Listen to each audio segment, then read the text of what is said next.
Hi everyone, Lisa here. Hashtag 78 days, and today is day 27, and it is the Four of Pentacles. So I'm going through the minor arcana now, and I'm starting with the Pentacles. And today's deck is the Tarot of the Magical Forest, a Taiwanese deck that got reprinted. I don't even remember the date, I'll have it down below, by Lo Scarabeo. It's, I'm sure, a deck that's familiar to many of you. It's one of Kelly Bear's favorites. It's adorable. And, you know, I like adorable things. There's the four, so we'll come back to that. I like adorable things. I'm not immune to the allure of big-eyed little critters.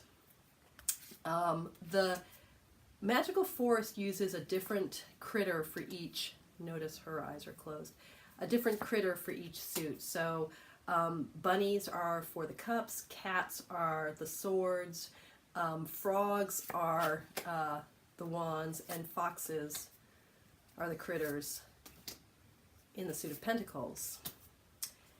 And it's interesting, you know, when we think about why, sorry, my iPhone just buzzed and distracted me for a second. It's interesting when we think about why foxes, you know, in kind of Chinese culture, as in a lot of Western traditions, foxes have a kind of relationship to trickery. They're shapeshifters. There is a really important Zen koan that talks about a man being transformed into a fox, and that's a koan that's all about the movement of karma, of the law of cause and effect, and the ways in which it's really crucial for us to take up our own karma. Karma and the notion of cause and effect, I think, is really an important idea for the Pentacles in general. You know, the Pentacles, you know, whether we think of it as the suit of money, you know, going back to the coins in the very earliest interpretation of the suit, or if we think about it in terms of just like the material world and manifestation and nature, you know, this is a place where we see very directly the ways in which actions produce reactions, in which our activities have an effect in the world, and the ways in which the kind of flow of our lives is very much about the impact of our own actions and the way we put our energies into the world. So, you know, I'm not sure, I'm trying to remember the name of the artist of this deck, but I'm not sure if that notion of karma played in. I mean, you know, koans come from Chinese, this is ultimately a Chinese Zen tradition, Taiwanese deck, or if the imagery of shapeshifting and trickery, if that's why the fox is featured as the critter for this suit, I don't know. I don't know. I know that for me, foxes have been really important of late. My card in my spread for my year ahead spread, my card for August was the Seven of Swords, and I think I've talked about this before, but you know, in the Wild Unknown, this is a card that I always had trouble with, but the Wild Unknown helped me really understand this card as being not just a card of something may be hidden, there may be deception, but the ways in which it might be important for us to hold things in reserve. Like, I think in my own heart of hearts, I imagine that I need to lay everything out, that I'm not living a full or true or authentic life unless everything's, you know, unless I'm wearing my heart on my sleeve, unless I'm like completely all out in the open.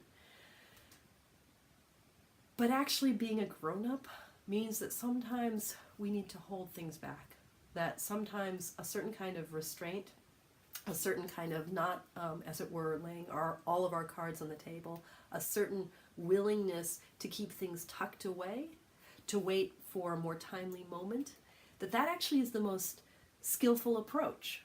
And in my own life in August, August was a month, and this continues to be unfolding for me, of really cataclysmic changes in my life and my relationship to my professional identity. And it's been a month in which, and a time in which I need to think about, you know, at what point do I hold things back? At what time? In what ways do I hold my own power? Like, what does it mean to not give everything up, to not sort of think that authenticity or truth or love or kindness mean that I give everything up?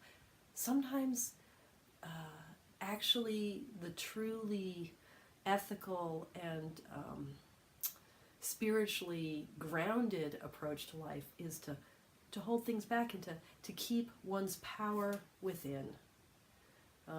Restraint might be one word for this. And that's what I associate with the fox. And in fact, it's funny, I realized, you know, halfway through the month, and I'm sort of exploring, you know, the Seven of Swords energy in my August, and I'm thinking about, you know, when is being strategic being deceptive? When is it about actually holding on to one's own power, and thus a kind of righteous and spiritually aligned way to exist? I'm thinking about all this, and I realize that, you know, every night I fall asleep holding this fox that my husband gave me. Okay, again, I like cute things. I like me a cuddly stuffed animal. Okay, you know, hey, I'm just admitting this to the entire world. This guy's name is Silas. So I literally, every night, Silas is in bed with my husband and me. Yeah, how old am I? He's so cute. It also doesn't hurt. We have dogs, but they're big dogs, and they do not come on the bed with us. But it doesn't hurt that Silas's snout kind of reminds me of my dog Sylvie's snout. So there's, okay, you know, it's pretty darn cute. So that's Silas the fox. So literally, you know, the fox has been hanging out with me. So coming back to the Four of Pentacles. Oh, that's not the right card. Coming back to the Four of Pentacles.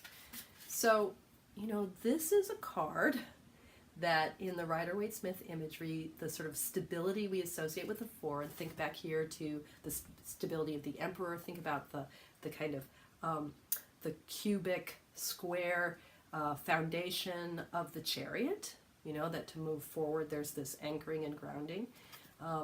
You know, think about Trump 14 and Temperance and what it means to skillfully mingle our essences and powers and our talents. You know, four is about the stability of being anchored in the world. And yet, the imagery and sort of classic divinatory meanings of the Four of Pentacles are about something that's not skillful, that's about a kind of clutching and holding things in reserve in a way that is miserly, that is not about healthy stewarding of resources, but instead comes from a place of fear, a place of scarcity, a fear of loss, right? Now in the Toad system, in Crowley's system, the Four of Discs is power, you know, so there it is a card that really evokes a sense of what it means to be anchored in one's power. That's the light side of this card, and this would be the shadow. You know, the Four of Pentacles, the Four of Discs is really, I do think, a card about this foxiness, not in the 70s notion of being foxy, but this foxiness of holding back, right? Which can be tied to trickery, which can be tied to an unskillful miserliness, a kind of retention that pushes the world away and holds on to what's mine at odds with what's out there. But if we remember the ways in which the fox is also about fluidity, also about shape-shifting, especially in the Chinese imagery of foxes, then we can think about the ways in which this holding on, holding back is just one moment in the ebb and flow of life, a moment of skillful retention and restraint that recognizes this moment as a time for keeping it in order to enable future moments when the energy bursts forth. So as I'm thinking about the Pentacles today and thinking about the whole saga of the Pentacles as being about how we engage with the resources of this material incarnated existence of ours, I'm thinking about what it means to hold on and to hold back, and what it means to inhabit a position that is empowered without that power being something that pushes the world away and tries to clamp down on what I think is mine. That clamping down, that clenching down, I know from long experience just brings suffering. But I also know that a kind of holding in my power skillfully in this moment is actually a kind of liberation. So that's where I'm thinking about all this right now. Yeah. Thanks for sharing. Thanks for being here. And as always, thank you guys for your practice. Love to hear from you in the comments below, or maybe in your own videos. You don't have to do a daily video to participate in this tag. Just, jump on in at any point. Okay. Bye. Take care.